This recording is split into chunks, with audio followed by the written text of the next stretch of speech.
हरे कृष्णा, राधे राधे। तो 10 मई को मना रहे हैं अक्षय तृतीया का पावन पर्व। तो इस दिन हम सबको अपने बाल गोपाल लड्डू गोपाल को चंदन का श्रृंगार करना है और इसी दिन से 21 दिन की चंदन यात्रा प्रारंभ हो जाती है।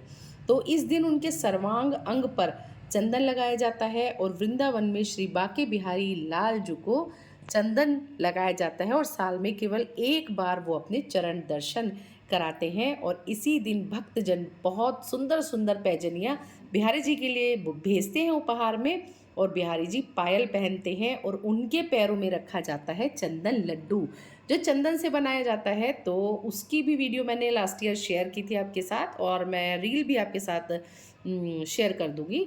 तो किस तरह से चंदन लड्डू बनाया जाता है ये भी मैं आपको बता दूंगी, साथ में मैं डिस्क्रिप्शन में चंदन लड्डू का लिंक भी दे दूंगी।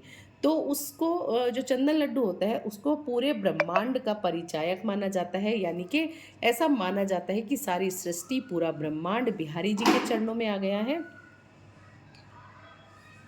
तो उसी दिन से हमें अपने घर में ठाकुर जी जो हमारे विराजमान हैं उनको 21 दिन की चंदन यात्रा हमें ज़रूर करनी है, मतलब सर्वांग अंग पर हमें चंदन लगाना होता है।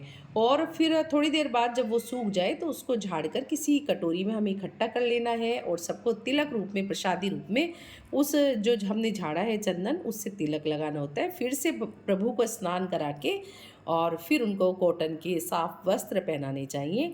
और अगर आप प्रतिदिन सर्वांग अंग पर चंदन नहीं लगा पा रहे हैं तो कोई बात नहीं, फिर आप उनके मस्तक पर, उनके दोनों हाथों पर और गालों पर चंदन का टीका ज़रूर लगाइएगा। 21 दिन हमें बहुत सेवा करनी है अपने ठाकुर जी को, ठंडी ठंडी चीज़ों का उन्हें भोग लगाना है। कूलर, पंखा, एसी जो भी व्यवस्था बन पड़े उसी हिसाब से हमें सेवा करनी है। और ठाकुर जी को गर्मी का एहसास ना हो तो फूलों से उनका श्रृंगार करना है। किसी कटोरी में फूल की पत्तियां भर करके उनके पास रखनी है ताकि उन्हें ठंडक का एहसास हो। उनके जो बेड है उस पर भी कॉटन की चादर हमें बिछानी है, कॉटन की उनका सिंहासन हमें रखना है, कॉटन ओढ़ने और बिछाने की चादर भी कॉटन की होनी चाहिए।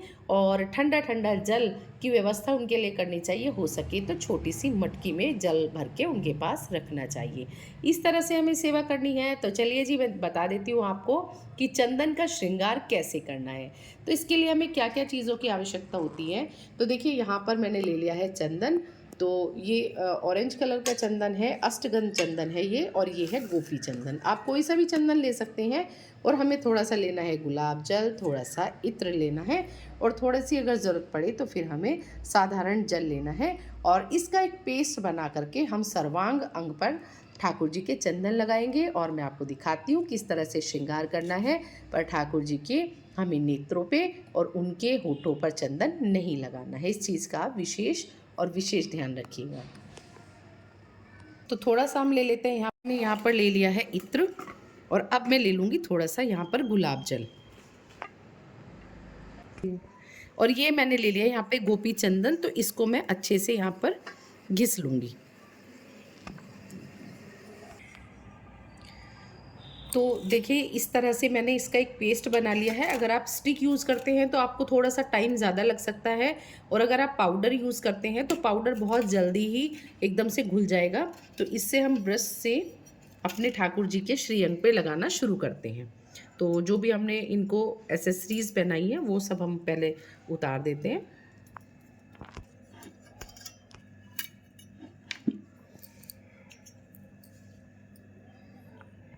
तो इस तरह से ब्रश की मदद से हम उनके पूरे श्री अंग पर चंदन लगा देते हैं।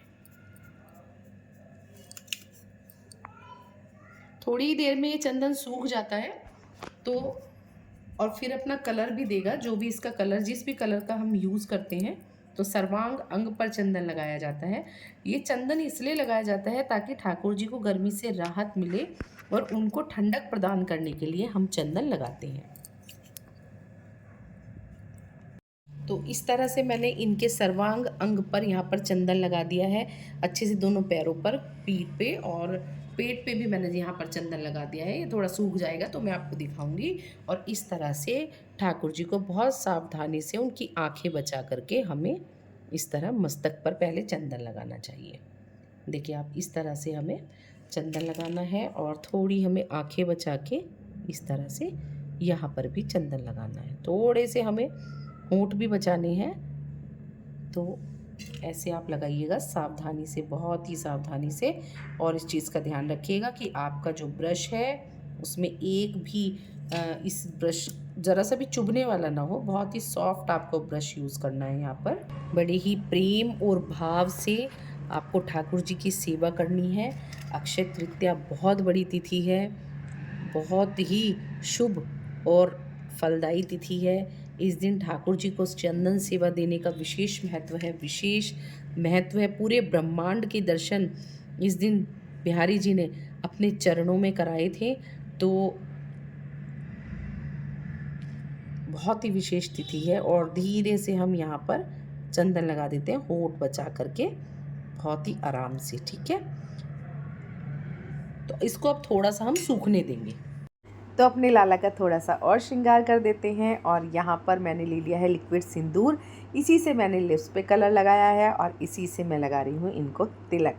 और जो भी आपको पहनाना है, कड़े, माला, मुकुट इत्यादि जो भी आपको ठाकुर जी को धारण कराना है, तो वो चंदन श्रृंगार के ऊपर ही हमें धारण कराना होता है, क्योंकि आज का तो मुख्य श्रृंगार चंदन श्रृंगार ही है। हो सके तो तुलसी माला ज़रूर पहनाइएगा। ये ठाकुर जी के सीने पर राधा, क्योंकि ठाकुर जी तो राधामयी है, तो राधे राधे राधे राधे राधे राधे। तो इस तरह से, तो देखिए ये मैंने लिया है लिक्विड सिंदूर, तो इसी से ही मैं लिख देती हूँ राधे। श्री राधे राधे राधे बरसाने वाली राधे, जय राधे राधे राधे बरसाने वाली राधे। तो देखिए कितना सुंदर लग रहा है, राधे राधे राधे राधे राधे राधे।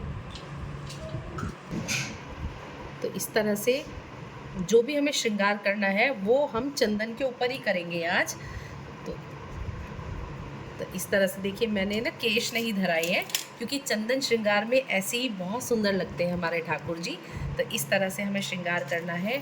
और पैंजनियाँ ज़रूर पहनानी है पैरों में। आप देखिए कितनी प्यारी छम छम छम छम कर रही हैं, तो पैंजनियाँ हमें ज़रूर पहनानी है, क्योंकि आज के दिन चरण दर्शन होते हैं ठाकुर जी के, तो पैंजनियों का विशेष महत्व होता है।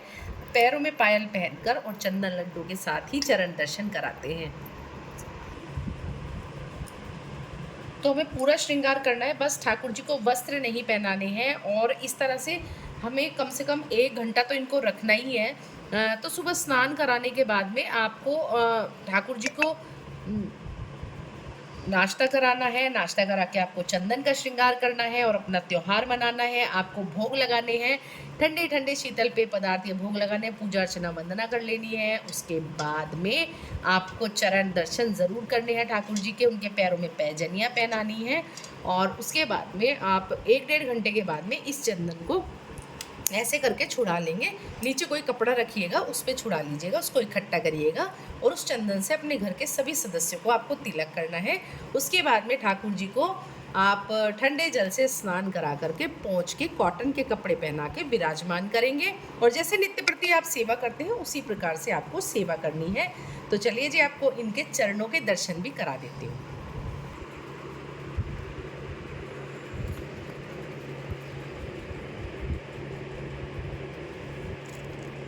तो इस सुंदर से प्यारे से चरण दर्शन कर रहे हैं हमारे ठाकुर जी के। इस तरह से देखिए चरण दर्शन का विशेष महत्व होता है। अक्षय तृतीया की तिथि ही होती है चरण दर्शन की।